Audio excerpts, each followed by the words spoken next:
What's going on? Welcome to Spen and the Nets, a podcast covering the Brooklyn Nets hosted by me. I'm Spenny. I am joined by a very special guest today. He is a former member of the Brooklyn Nets front office. I'm joined by none other than Solly Walnuts. Solly, what's going on? Pleasure to be here, man. It's an honor. That's an amazing name. I'm not sure where you got it, but just kudos to you for having one of the coolest names in the industry. I appreciate you, bro. All right, Solly. So you're familiar with this Brooklyn Nets team. I want to start the show by doing a little season overview. So there's 6 games left in the regular season. Feels like one of the longest seasons in recent memory for Nets fans. Let's go over what we learned this year. All right? This season has been an epic failure for the Brooklyn Nets. As of right now, Solly Walnuts, the Nets are not in the top 5 odds in the lottery. They are behind the Philadelphia 76ers at number 6, who, by the way, decided to tank like fucking last week. And somehow the Sixers are just, they're so good at tanking. They're now number 5. We're number 6. I have the standings right here. So the Sixers are 23-52. The Nets are 25-51. So we have 2 more wins than the lowly 76ers. We're 2-2 in our last 4 games, which is, a tough look when you're trying to get a top pick in the draft. And Solly, this could have been avoided. We traded with the Houston Rockets to get our 2025 first-round pick back, and still we couldn't land in the top 5 lottery. So I'll shut up for a second, but what do you think of my overall summary of this Nets season being a fucking disaster? Yes, it's awful. It's definitely awful. Like, I'll tune into a game that Brooklyn should be losing, like, every once in a while, and they're always fucking winning, dude. And excuse me for the language. Oh no, you can curse on this show. I get pretty into it. I feel your pain. It's just just a waste. The Brooklyn Nets make you want to fucking swear. I'm sorry to cut you off, but the Brooklyn Nets make you want to curse. That's what they do. I've seen it for years, brother. It's nothing new. This is what Sean Marks does. It's always mediocre at best. Let me ask you, though, what percentage chance do the Wizards have at the number 1 pick? I mean, pretty high. They have the worst record in the league, no? I'm pretty sure they do. But just do you recall how the lottery works? Vaguely. By the way, the Wizards are 16-59. The Jazz are 16-60. Oh wow. Yeah, they're close. Wizards are gonna get it though. They're doing what the Nets should do, right? Yeah. Here's one positive as a now outsider. You got rid of Ben Simmons. All right. I mean, we can go over some of the positives all day, but like if a poop is sitting in the toilet, it's a turd, right? Like that's what the Brooklyn Nets are. And what's annoying is I don't think they're going to have a top 5 pick next year, because let's do the math. If they're not even in the top 5 this year and they were trying to be bad, one would assume, and by the way, they have very minimal talent on this roster. Their best player, Cam Thomas, missed the majority of the season due to injury, and they still couldn't be, a bottom 5 team in the league. So one would assume they will most likely be better next season. That's not good, I guess, right? No, it's not good. It's not good, Solly. Really quick. Take me back to the Mikal Bridges trade. Like from what you recall, like what was they didn't want to pay him, right? Well, it wasn't even that. It was it's because he had another year in his contract. It's not like he got paid with the Knicks, right? He hasn't been paid yet. So okay. I think that Sean Marks knew what direction he needed to go in. So he moved Mikal Bridges for a ridiculous haul from the Knicks. It was 5 first-round picks, or 6. Okay. I think it was 6, but it was really 4. I think it ended up being 4 new first-round picks. Yeah. But if you're going to do that, you need to lean heavy into the tank. One might say, why did the Nets trade for D'Angelo Russell? What was the point of that, right? Because it made them better. You traded Dennis Schroeder after you started the season hot, and Jordi Fernandez was like, everyone knew he was the guy. Okay, fine. I think he started the year around like, I want to say like 12 and 14, but you were close. Schroeder was winning you games. Dorian Finney-Smith was still on the team. These guys were trying. So you give them away for virtually nothing, right? You get back virtually nothing because you're trying to tank. Then you go out and you bring back D'Lo. It just didn't make a lot of sense. And now you look at these last few games. I mean, why? How are we beating the Dallas Mavericks on the road in a game that they need to win? I just saw that. I can't believe it. You know, how are we beating the Wizards when like Jordan Poole's probably the best player on the court in that game? Yet we're losing, we're winning. It's weird because when we win, we really lose. When we lose, we really win. I feel like Rosie Perez and White Man Can't Jump. That's where we are. It's unexplainable, man. I mean, I don't know, like if Mark's had interviews or it's different in the NFL. Like, you know, people are playing for like their lives and pride, but basketball is different, man. And I'll ask you this question, Mr. Walnuts. Yes, sir. Who on this Nets team excites you? I mean, yeah, Cam Thomas is a bucket. Outside of him, who on this Nets team makes you say, man, they're going to be good in a few years? One word. Timmy. Yeah, we're going to get into him. I like his game. But no, that's the only one.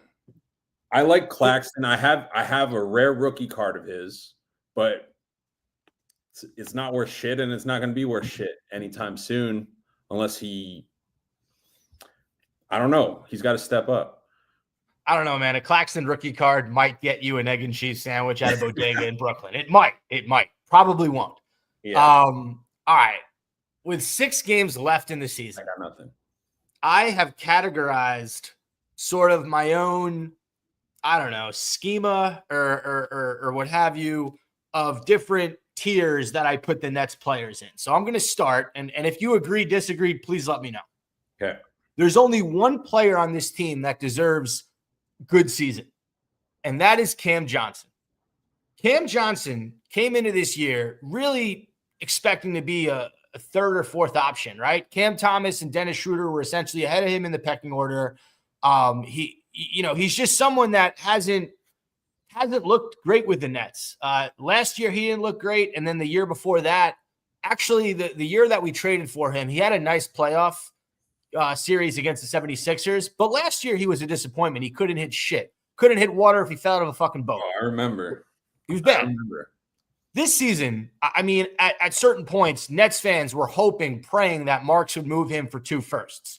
And those were, I guess, legitimate discussions that we thought could happen. Maybe the rest of the NBA felt a different type of way because a lot of people think Marks might have overplayed his hand with Cam Johnson. Regardless of where you think he should be right now, he has been the most consistent net the entire season. His scoring really hasn't dropped off, and kudos to him. Good season, really outplayed his value. He's a great player. I liked him on Phoenix. Like, he could help so many teams. What was Marcus asking for him? I'm sure he was asking for way too much. I think he was asking for 2 first-round picks. That's crazy. But I mean, good for him for asking. You know, maybe someone who was desperate would do it. Like, he would be great on a playoff team right now. But he's a nice player. So are they going to build around him or what? No, he's not the guy you build around. I think that Marks isn't stupid enough to think that Cam Johnson is the guy you build around. Look, 19 points a game this season, close to 48% from the field. I don't have his 3-point field goal percentage in front of me, but career highs. Let's see. Still wishes they had him. Oh yeah, for sure. 39% from 3, almost 89% from the free throw line. Really didn't get hurt too much, had a few injuries, but overall, really good season to Cam Johnson. All right. Next up on the list, we have decent season. First guy up, D'Angelo Russell. I just want to see him on a Nets team with more talent. Think he got thrown into the mix And he's had some moments like he's come back and he's given those classic D'Lo vibes. I'd love to see him mentor a young point guard that the Nets may be taking the draft, but he hasn't done enough where I can say good season. It was a decent half season. Yeah, I mean, I remember 2018 or 2019 was the D'Lo year before Kyrie. Probably 19, I think, without looking at it. 19. Yeah. Top 10 player in the league, right? Well, he was an all-star. Yeah. I don't know if he's a top 10 player in the league. Okay. Yeah, that's pretty darn generous. 20, But he was an all-star. Top 20? Yeah, top 25. He was great. And then they got beat by Philly and Ben Simmons that year. Yep. But that was the future of the Nets, man. That was it.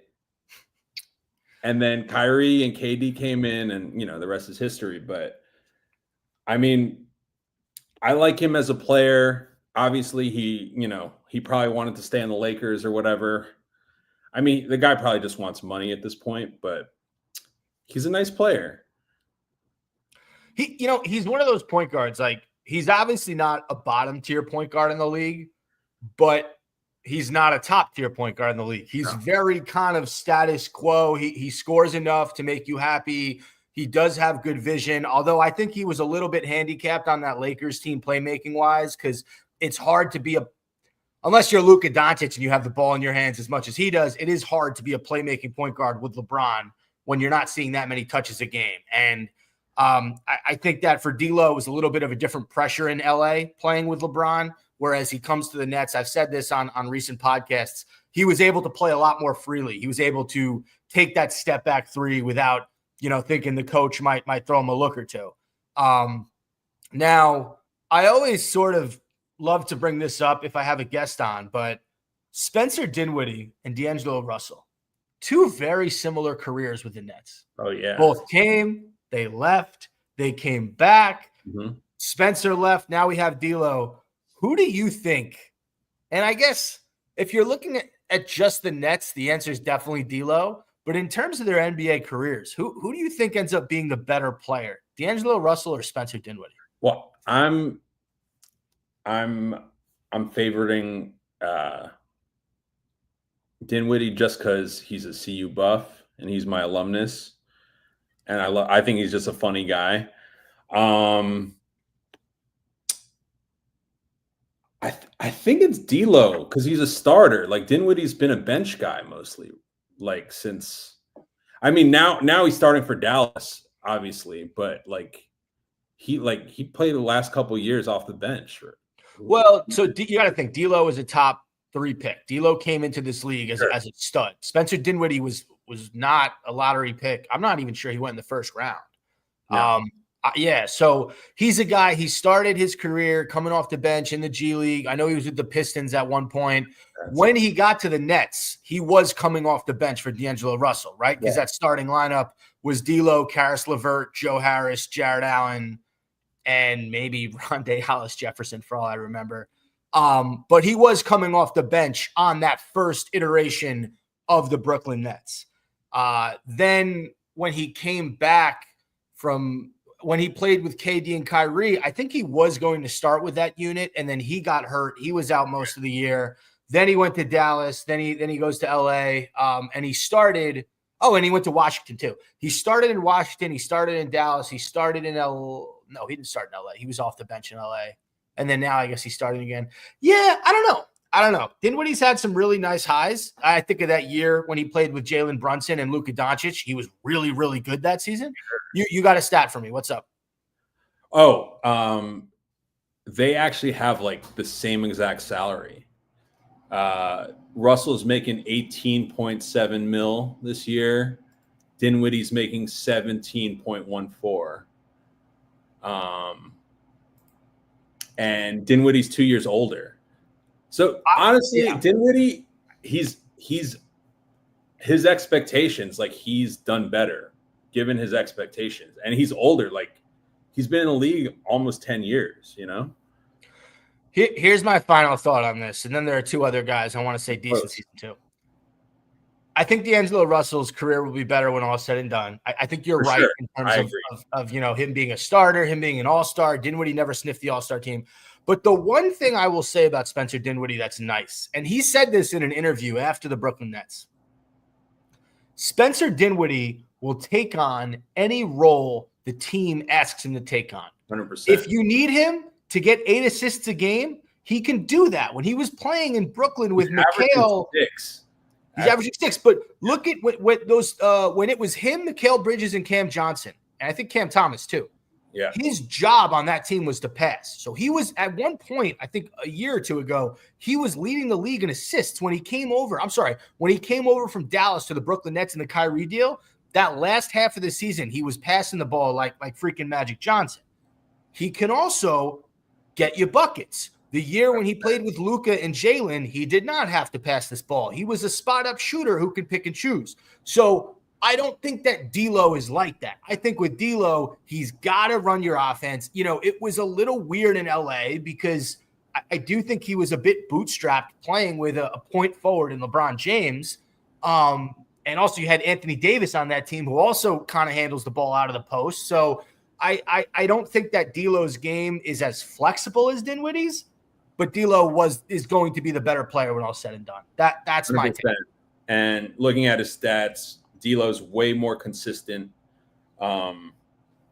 Dinwiddie will pop out, game or two. He had 31 versus the Pistons. He had 12 assists versus the Pacers and the Nets, of course. They're really similar, but yeah, got to give the edge to D'Lo right now, especially going forward. Fun conversation. Yeah, both guys still writing their story. All right, next 2 guys that get decent season: Trendon Watford. So here's what I love about Trendon Watford and why I want to see him continue his career with the Brooklyn Nets.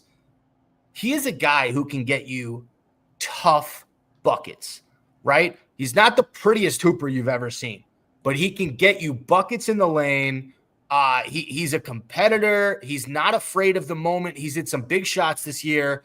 That is a guy in the playoffs. If the game's physical and the refs aren't calling fouls and both teams are struggling to get points, Watford's a guy you can bring off the bench. He can play make. He can hit the open 3. And most importantly, he's not afraid to go down low and get a bucket.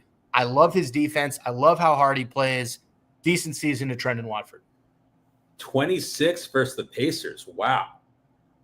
Holy shit. Oh, yeah. And that was, I don't know if that was like, he's 24 years old. He got ejected the game before because they played the Pacers twice.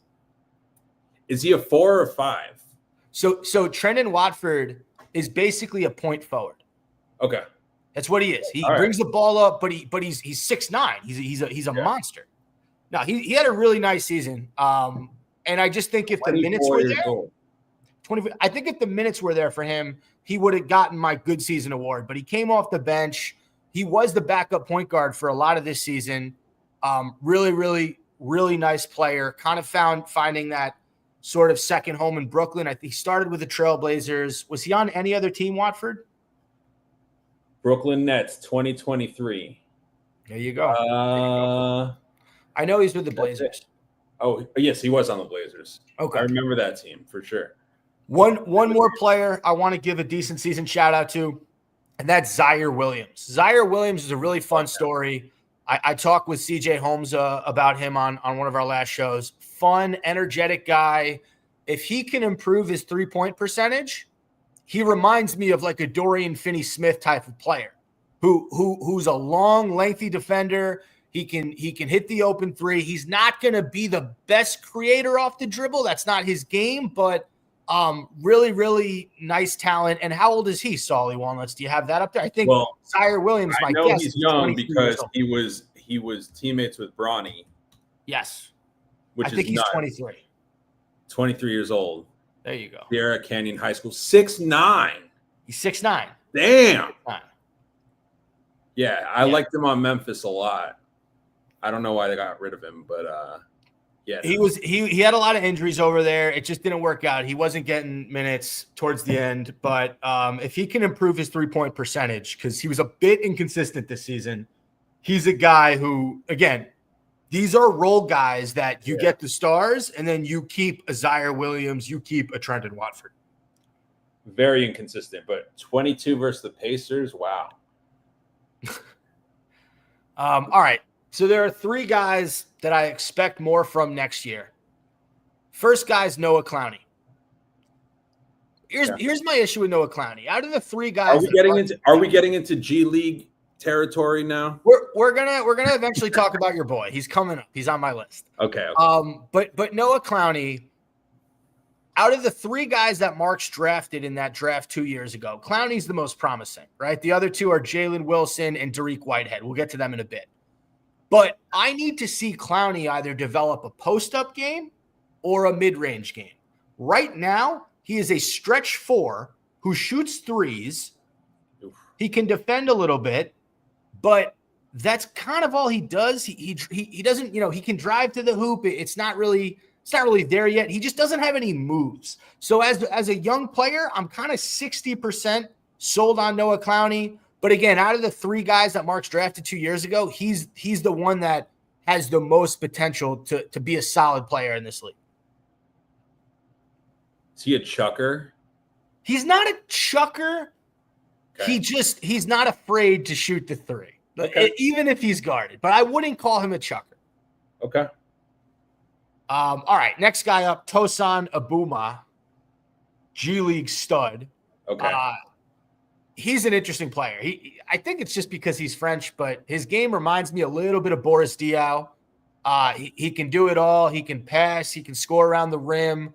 I would like to see him play make a little more and shoot less. I think, in all honesty, when he was on the floor, he was a bit of a chucker, but really, really nice building piece for the Nets.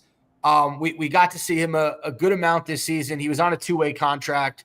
But yeah, Tosan Abuma, young, promising talent from overseas. Definitely a guy I expect to see more from next year. Okay. I'll just interject real quick. You guys have a great G League development program with Long Island. It's what are you going to say? It's like telling an ugly girl she has great shoulders. Cool. Our G League program is awesome. That's great. You guys get some dudes, It's like, obviously you can develop guys. It's not going to help your team trend totally, but you can get some talent down there, right? But we'll get into some of those guys in a bit. My problem with the G League guys is they're never going to all of a sudden turn into a star. They could be a role player, but the ceiling is they're a role player. It's not they're a star. So Tosan Abuma was a G League guy, and he could be a decent role player for the Nets, but that's as good as it possibly can get. You know what I'm saying? That's why the G League role player ceiling, you're saying. Yes, role player ceiling. I remember real quick. I remember Theo Pinson was a star in the G League. So, and we thought he was going to be big time, and it just never happened. The only other guy that I expect to see more from next year on this list, Maxwell Lewis. Okay, tell me about nice player. He came over from the Lakers. He was part of the Dorian Finney-Smith trade. He can score the basketball. So really unfortunate. His first few minutes as a Brooklyn Net, he fucked up his leg, hurt his leg really bad, and then he was out like a month and a half, 2 months. He's come back the last few games, and he's definitely a scorer. He's got a scorer's mentality. He's got a nice jump shot. Just haven't seen a lot of him. And with this Nets team where everyone's kind of playing for a job next year, it's hard to tell who's going to work and who's not going to work when rotations are set. And guys like Tosan Abuma and Maxwell Lewis aren't just playing because of injuries and because of tanking reasons, what have you. So those are the three guys I expect to see more from next year. All these guys are so young. I think the oldest is like 24 that you mentioned. Yeah. All right, this next category, I got three names. It was fun while it lasted. Okay. I'm just not sure we bring these guys back. Number one on the list, is Keon Johnson. Keon Johnson was a stud in the G League. And outside of Tosin Abua, he's a guy who actually might have a future in Brooklyn. Provided a scoring spark for the Nets down the stretch of the season with no Cam Thomas. D'Angelo Russell wasn't really aggressive in terms of scoring for the large majority of the season with the Nets. Keon Johnson is a guy who stepped up, and he's had a really nice second half of the year. He can hit the three. He's a fun dunker. I'm not sure what his cooking. Yeah, he's been cooking. I'm not sure what his future on this team holds because he is undersized, but I can definitely see him playing on a team in the NBA for years to come. 6'5" guard. I guess that's not good enough these days. He's 6'5". Is he really? That I thought he was 6'4". ESPN says. Interesting. Okay. Yeah, he looks smaller out there. Maybe it's because his frame is a little bit smaller than most guys. Okay, next on my list, Drew Timme. And my only gripe with Drew Timme is the Nets should have called him up earlier. Yeah, why not, right? I don't know. He was killing it all year in the G League. Really impressive start. He hits the go-ahead bucket against the Wizards in his second game. Did you see that? I did not see that. It was goaltended. So they, hit it up, but it still counted. It was the go-ahead bucket. The Nets won. Really fun player, fun story. Look, just because a guy's white and he looks unathletic doesn't mean he can't succeed in the NBA. He's an absolute legend of college basketball. He's probably putting asses in the seats right now. I don't know if you've been to a game recently. What's it looking like? I went to a game. Well, I sat in the BK, the Brooklyn Brigade. Yeah. Yeah, I sat in the BK Brigade a few months ago. I went to the Nets Bucks game, and the Bucks absolutely cooked us. Yeah, I mean, it was pretty crowded, but that was closer to November than it was March. Yeah, so if you're going to a Nets game right now, you're probably going to see Drew Timme. For sure. Who's played 3 games and he's been cooking. What do you think of the South Park Timme? I mean, I'm a big South Park guy. I assume some people are offended by that, but I mean, I don't know. If the fucking Nets are going to do it, it can't, you know what I mean? Like, how many people? Those are thousands of people. You really think that they're not going to, I don't know. Wait, he went to Gonzaga, right? Yeah. Did they do it at Gonzaga? I don't think so. Wow. Hey, I mean, as long as it's not offending anyone, fuck yeah. I think you're looking too into it. It's not. No, I'm a big South Park guy. I'm a big South Park guy. So of course. I love it. You also went to CU. What? Oh yeah, Colorado. South Park. Fun fact, real quick. I lived in the same dorm that Matt Parker and Trey Stone lived in, and Chef was based on the chef in my cafeteria, and Mr. Mackey was based on like my guidance counselor. So 100% support anything South Park. All right. Solly Walnuts. I'm sure Spencer Dinwiddie does as well. Yeah. Last guy, it was fun while it lasted, but not sure if we bring him back. Tyrese Martin, another G League guy. The one memory I'll never forget of Tyrese Martin was him out-dueling Kevin Durant in Phoenix around Thanksgiving. That was insane. If you look up that game, Solly Walnuts, Tyrese Martin out of nowhere exploded for, I want to say, 34 points. The Brooklyn Nets got the win, and they beat Phoenix. He's a decent player. He can hit open threes. He can kind of wow you a little bit with his step back and his dribbling, but kind of a limited player. Athletically, not the most athletic dude. Didn't dunk the ball too much, even though I think he's like 6'9", 6'10". But yeah, Tyrese Martin, it was fun while it lasted. Okay, day before Thanksgiving, November 27th, 30 points off 10 for 13, 8 for 10 threes. It's 30 points. Okay. How much did the Nets win that game by? 10 points, 127-117. Yep. But then they played Phoenix again in January, and he had 2 points off 1 for 10. Yeah, I mean he's not a guy where the minutes are there for him to even eclipse. He had 31 minutes in that game, but anyway. No, I just meant consistently, but yeah, that I'll never forget that. That's really, amazing. Really, I watched on my phone. I was in an Airbnb in the Hamptons. I couldn't get the game, so I went on the Yes app and I literally watched the entire Phoenix game on my phone. That's awesome, man. You know, there's too many NBA games because it's like those games get lost in the weeds. Like you're right. That's all right.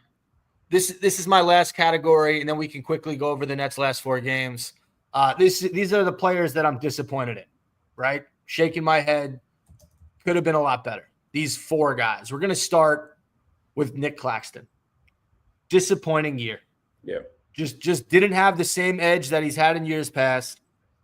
I'm not sure he's someone I see being on the Nets in the long term. I think there are much better, cheaper options out there for center. And the thing that it bothers me, he never expanded his offensive game.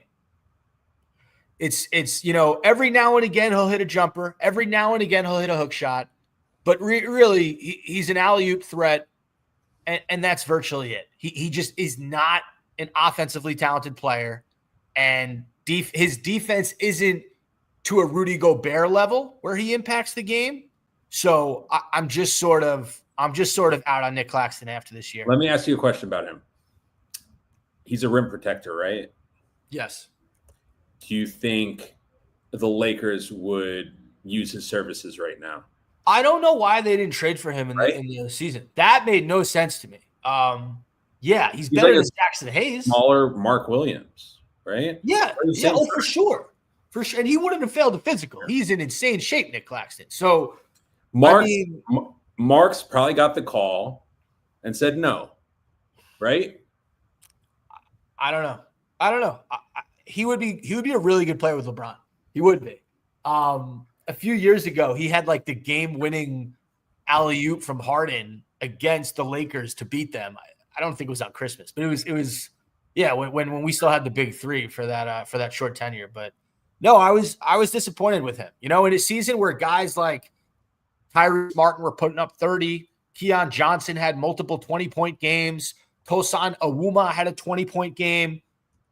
I'm not sure. Nick Claxton's highest night might have been like a little bit more than 20 this year. Like he just offensively, he's a guy that I was very disappointed in. I think they drafted him right after they got rid of Jared Allen. No, I think they were on the same team.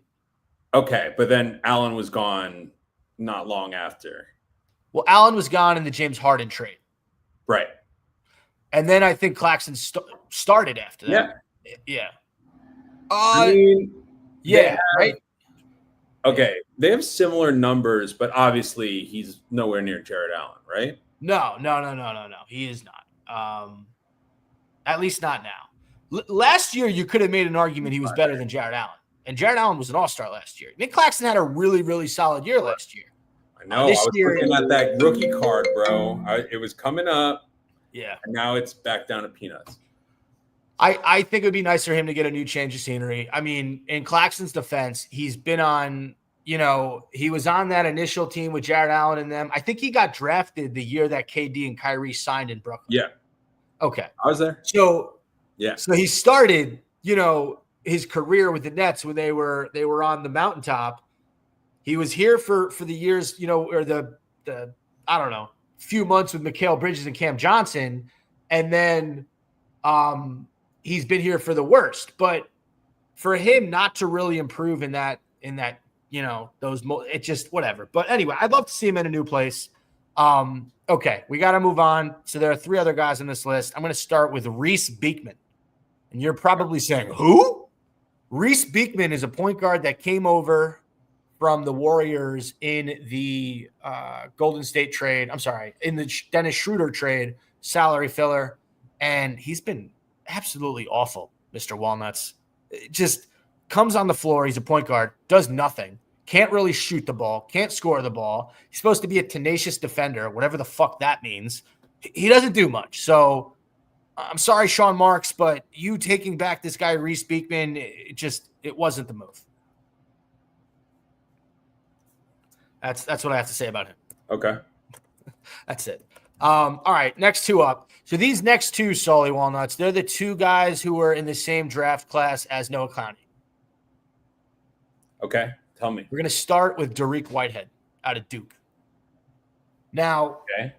Dariq's been injured a lot of his Nets tenure, so I can't hold that against him. However, from what I've seen of him on the NBA basketball court as a Brooklyn Net, all he does is hit the occasional open three, and that's kind of it.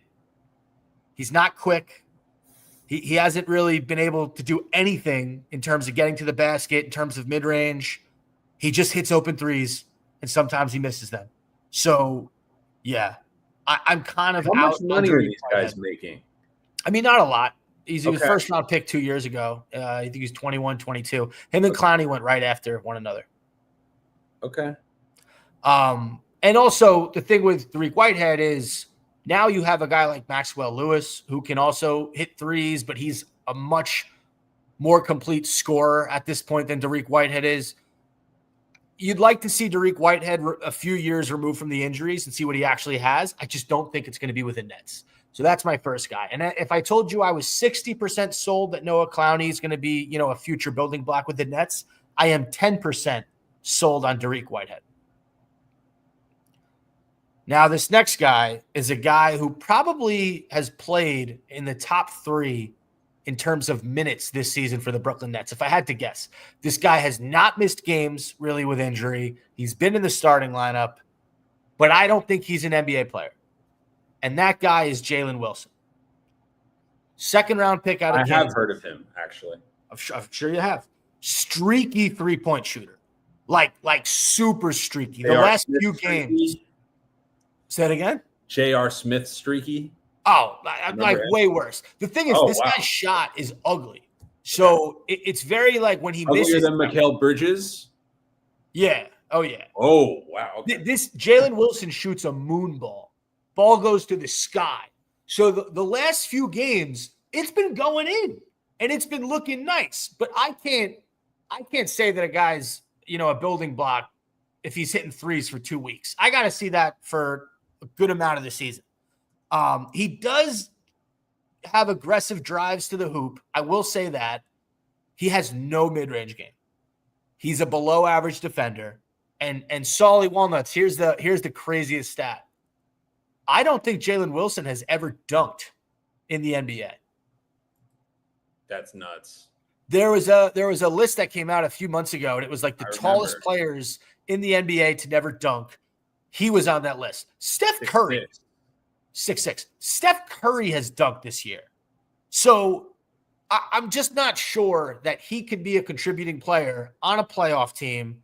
If I was 10% on Dariq Whitehead, I'm 20% sold that Jalen Wilson's going to have a future here. 20%. I know where I remember him from. Okay. Played 4 years at Kansas. Yes. Yeah. They won the ship 1 year. Correct. And he was a big part of it. Yes. Okay. But he's not your cup of tea. He doesn't. His game is very incomplete. Yeah, got a couple goose eggs on here. Very incomplete. I'm sure you'll see a game where he had 16, right? Like those are the games where he's hitting shots, but few and far between. He just doesn't have the 3-point stroke to be a legitimate wing in this league. That's it. Also, if you're a wing and you're a forward, and you can't dunk, like what? Yeah, and what's crazy, Mr. Walnuts, is he has no fear going to the basket. He likes contact. He'll embrace contact. He can hit some tough shots. He's got a little bit of like a floater game. He gets a lot of buckets off glass, but outside of that and streaky shooting, there's just really you got to be a shooter if that's the player you are, and if it's shooting streaky, then yeah, I would agree with you. All right, not long. I think we've gone through every single player on the Nets. If we missed somebody, I'm sorry. I just wasn't thinking of them. But I think we went through pretty much everybody. I want to go over quickly the Nets' last 4 games, as we always do on this show. We're going to start with their win the other day away in Dallas. This was Monday night, 113-109. Spencer Dinwiddie had a chance to beat the Nets. He shot a three-pointer with about 5 seconds left, rattled out. The Mavs were down 2 at that point. Nets get the ball, get fouled. Jalen Wilson makes both free throws, and the Nets get the win, pretty much solidifying themselves above Philadelphia, or I guess below Philadelphia in terms of the lottery. So tough win. And what's crazy about this game, the Mavs had Anthony Davis. They had PJ Washington. Even Daniel Gafford was healthy for this game. He had 17 points. He scored the most points on Dallas. Spencer Dinwiddie, Klay Thompson. How does a starting lineup of those 5 guys lose to the fucking Nets?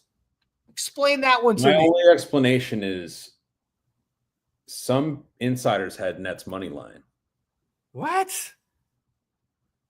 I don't know, you think man. It's a chemistry thing? You think like those 5 guys just had not played together? Like Anthony Davis had not played with Daniel Gafford. Do you think Dariq Whitehead, or I guess guys on the Mavs, but you think there could be some what's the guy who got arrested? Aaron Gordon's brother, or not Aaron Gordon's brother? Who's betting on games, bro? Oh, Michael Porter Jr., Jonte Porter. You think there's some Jonte Porter shit going on? That's my only explanation. No, I don't. I think that this was a game that the Mavs wanted to win. And I'll say this. I haven't mentioned his name all episode because like you said, this would be saying, an ugly girl has nice knees. But Jordy Fernandez is a hell of a coach. And I think Jason Kidd is an extremely overrated coach. And I think this was a game where Jordy Fernandez outcoached Jason Kidd. The Nets' execution down the stretch was better than the Mavs' execution down the stretch. And in a fucked up way, that almost like because of the Mavs' crappy execution and not great coaching, we're now going to have a worse chance in the lottery. Anthony Davis was terrible. He was also on a minutes restriction. I think. 12 points. Come on. Yeah, he was bad. Dinwiddie had a bad game. But they all had a bad game. Yeah. It's not good, man. Just a rough game. You got to lose. I mean, Dallas is in free fall. They're probably somewhat tanking at this point, but dude, Keon Johnson, 24 points. Yeah, he had a reverse dunk toward the end of the game that, like, for a second I forgot I was rooting for the Nets to lose and I went nuts. It was a sick dunk. He's a nice player. He'll definitely land on his feet if it's not with the Brooklyn Nets. 9 points from Drew Timme probably helps put you over the top there. Yeah, he was nice player. Nice player. That's the little things. I'll tell you this. There was actually the same play that Keon Johnson reverse dunked on a fast break. It only started because Drew Timme dove on the floor for a loose ball, out hustled Anthony Davis and some other guys, and threw it ahead.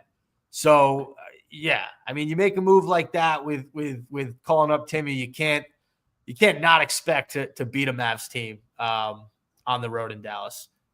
Okay, so the next game. So the way we do it is we go all the way back to our first game we want to talk about. That would be on Wednesday, March 26th, and that was a loss to the Raptors, 116-86. That is how you tank, ladies and gentlemen. Okay, lose by I can't even do that math too quickly. What is that? 40-point loss? That's 40 points. 116-86. Yeah. Yep. Yes, sir. Yep. There you go. And by the way, Nick Claxton might have had the best game of the season in this one. 22 points, 11 rebounds, 10 of 14 from the field. But yeah, we're not going to get into it. The Raptors are not trying to tank. The Nets are, at least in this one. And it was a 40-point blowout. There you go. And well done. That's it. And guess what?